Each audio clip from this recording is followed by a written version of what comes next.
Hoje nós estamos no estado americano de Montana, conhecido por seus parques famosos no mundo inteiro. Para os interessados em paisagens deslumbrantes, Montana oferece um grande leque de montanhas, lagos e cânions, além de pontos privilegiados de observação da vida selvagem.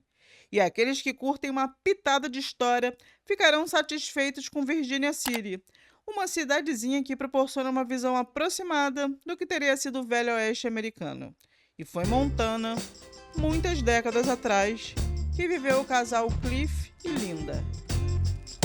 Cliff B, de 24 anos, era ex-sargento do exército americano. Mesmo sendo muito jovem, já tinha servido no Vietnã e ganhado um coração púrpura, a honraria máxima concedida apenas aos que demonstram extrema bravura.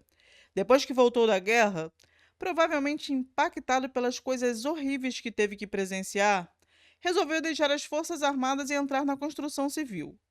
Ele era um jovem atencioso, prestativo e agradável, objeto de grande consideração entre vizinhos e amigos. Para todos, Cliff era um modelo de comportamento. Patriota laureado, responsável, bom filho, bom vizinho, bom moço. E também comprometido em um relacionamento sério numa idade onde muitos só querem curtir. Em 1973, Cliff, aos 24 anos, era casado desde os 20 com sua namorada de escola, Linda Reis, da mesma idade. Os dois viviam grudados desde o início do colegial e formavam um casal bonito e apaixonado. Após 4 anos de matrimônio, planejavam aumentar a família e ter uma grande prole. Mas, como isso ainda não havia acontecido, dedicavam-se um ao outro. Tudo corria muito bem na vida do casal, mas às vezes o destino tem seus próprios planos. E em breve tudo mudaria drasticamente. No dia 6 de novembro de 1973, Cliff e a esposa combinaram de jantar na casa de um parente. Porém, por alguma razão, cancelaram o evento. Essas razões até hoje não foram esclarecidas, mas a linha mais aceita é de que o casal teria feito planos de última hora envolvendo uma terceira pessoa. Até aí tudo bem. Imprevistos acontecem. O problema é que, no dia seguinte, Linda não apareceu para trabalhar, e isso era algo totalmente fora do comum. A empresa tentou fazer contato com ela, mas como não conseguiu, procurou a mãe dela, que apareceu na casa da filha para ver se todos estavam bem. Mas eles não estavam.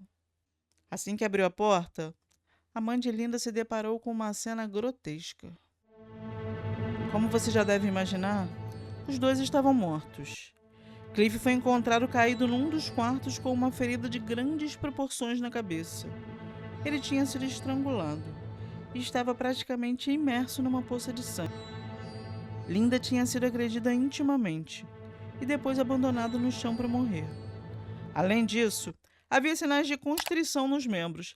Não fica muito claro nas matérias se por algemas ou por cordas. As janelas da casa também estavam escancaradas, e como era inverno, uma vasilha com cubos de gelo que estava sobre a mesa permaneceu congelada. Os investigadores acreditavam que abrir as janelas tinha sido uma estratégia do assassino, para evitar que a hora da morte fosse estabelecida com precisão, o que indicava, no mínimo, algum sinal de premeditação. A casa não apresentava sinais de arrombamento. Desde o início, ficou claro que o responsável por essa atrocidade tinha sido convidado para entrar. Essa hipótese foi reforçada pela descoberta de um terceiro prato na mesa, sugerindo que o casal estava esperando alguém.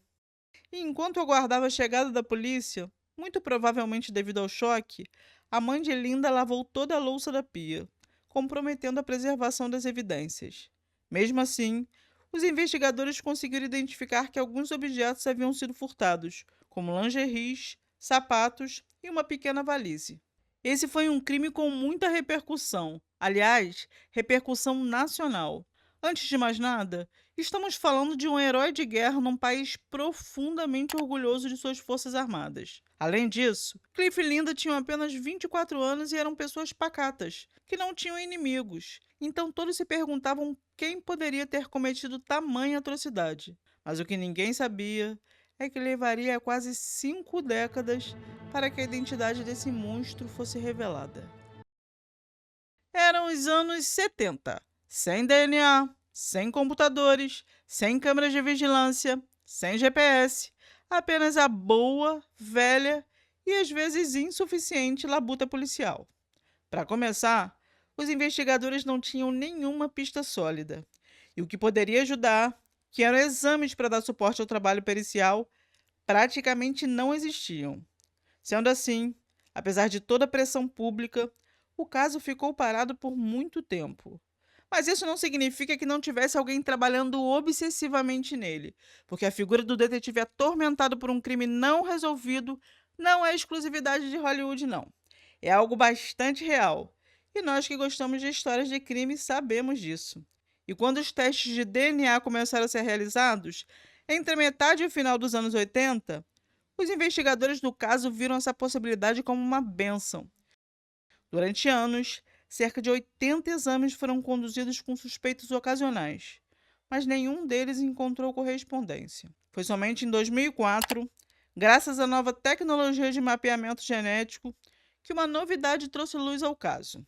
Durante análises mais aprofundadas, o laboratório encontrou uma pequena quantidade de DNA na calça de Linda, o que acendeu as esperanças dos policiais. Porém, mais uma vez, nenhuma correspondência foi encontrada. Já no ano de 2012, o Departamento de Investigação de Crimes Antigos trabalhava incansavelmente nesse caso. Em uma entrevista da época, um voluntário declarou: "Ficamos obcecados com isso. Linda e Cliff eram jovens que não mereciam o que aconteceu. Eles não fizeram nada. Apenas chegaram em casa numa quinta-feira à noite e foram assassinados." No ano seguinte, um doador anônimo ofereceu uma recompensa de US$ 100.000 por pistas que levassem à resolução do mistério. Com esses recursos, foi possível contratar uma empresa famosa, a Paramount Nanolabs, que fez exames mais elaborados no DNA. E deu certo. 45 anos depois dos homicídios, as autoridades finalmente anunciaram a identidade do assassino. Ele era Cecil Caldwell, colega de trabalho de Linda.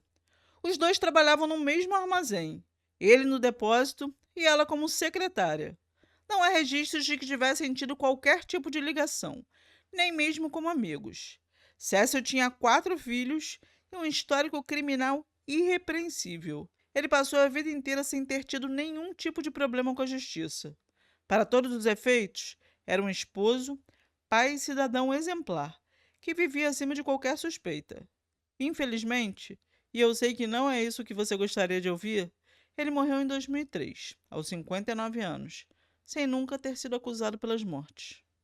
Durante a coletiva de imprensa que divulgou o encerramento do caso, o detetive aposentado Vince Walsh disse: "Temos muitas teorias sobre o porquê e o como, mas não acredito que um dia teremos alguma resposta." Pois é, esse caso mostra que ninguém está seguro, nunca, em lugar nenhum.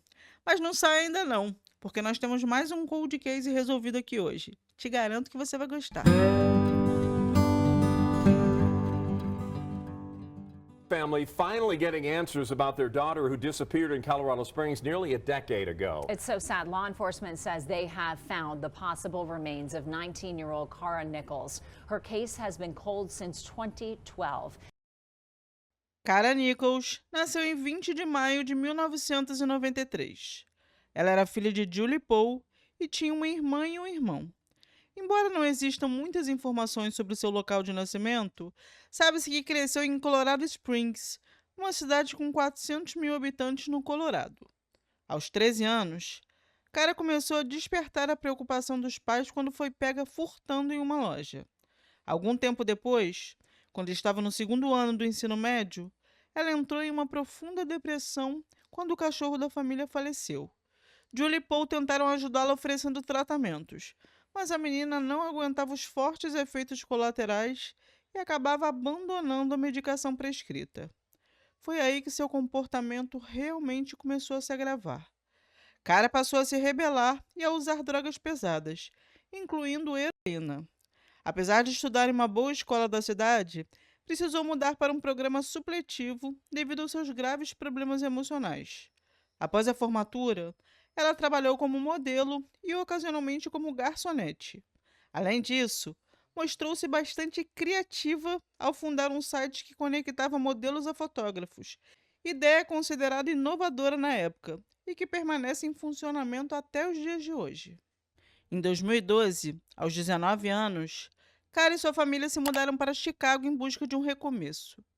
Mas nada aconteceu como eles pensaram. A mudança acabou se tornando um pesadelo, pois os problemas da moça com droga pioraram.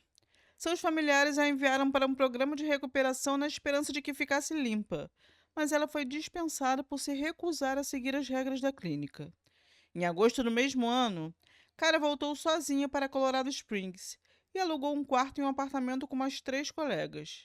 E no dia 9 de outubro de 2012, após dizer que iria para Denver para fazer um trabalho como modelo, entrou em um sedã preto dirigido por um homem desconhecido e desapareceu.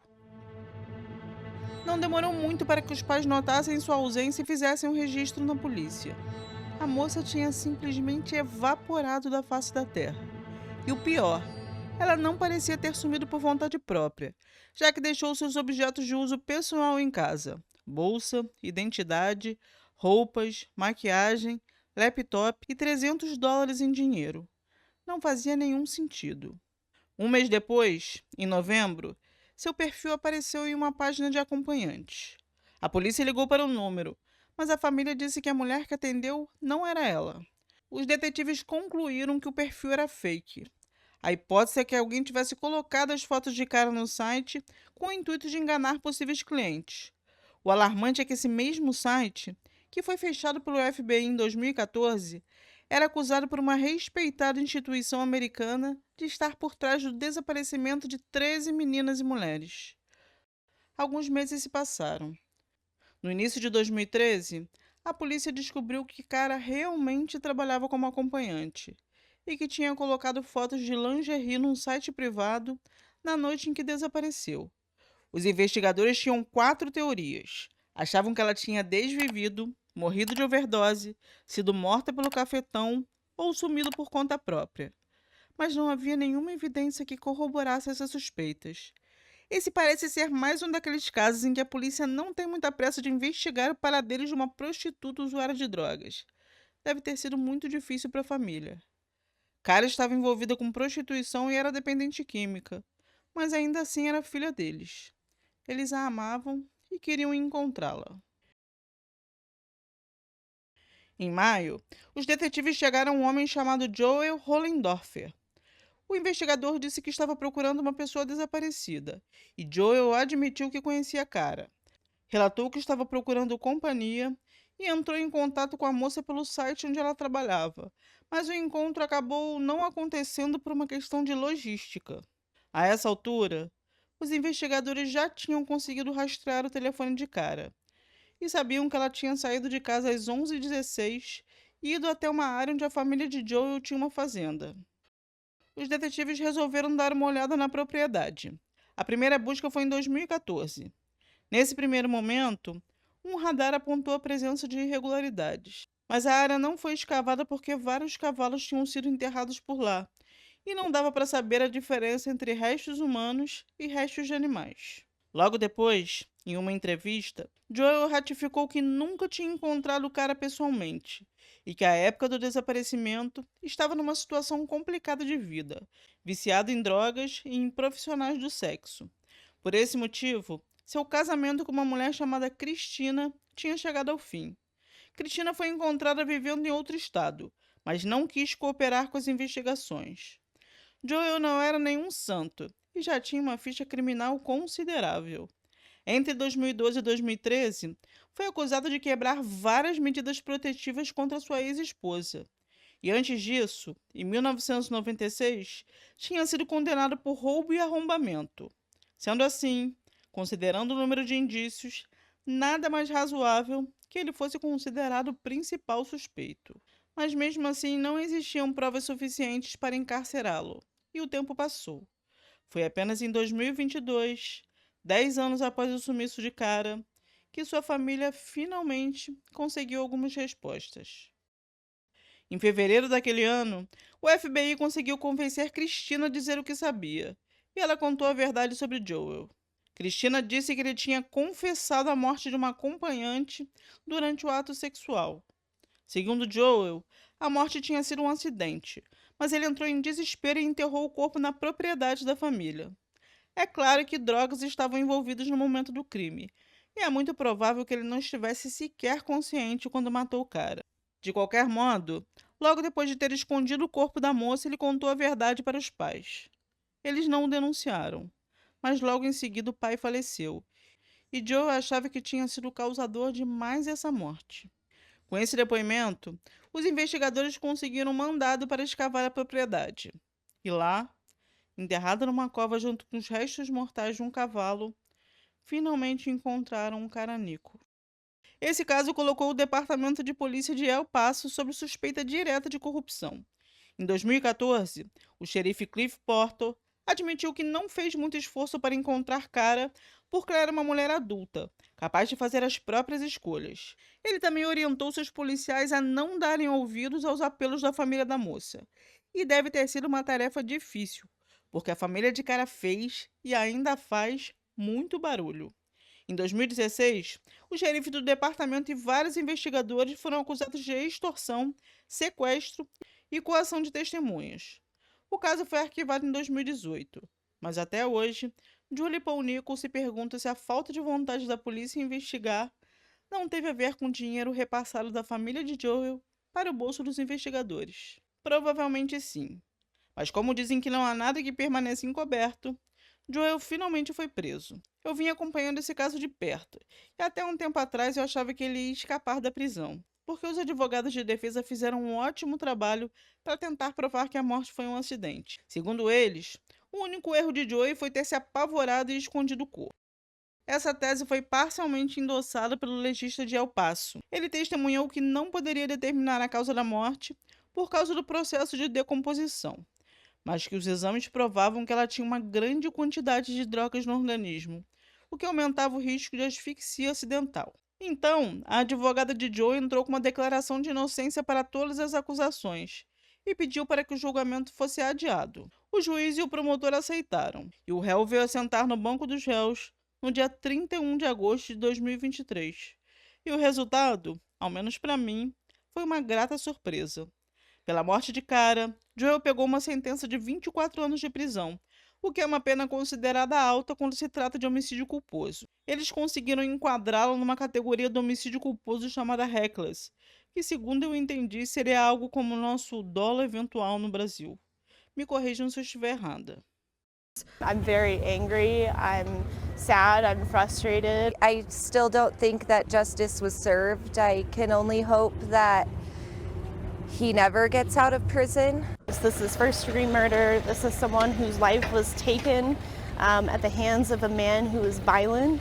Doesn't feel like justice that a person can murder another person and just get a slap on the wrist.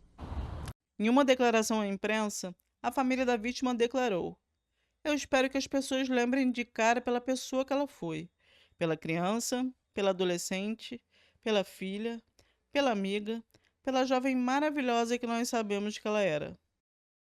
E é isso aí. Se você chegou até aqui, agradeço e peça seu like. Daqui a pouco tem mais. Valeu!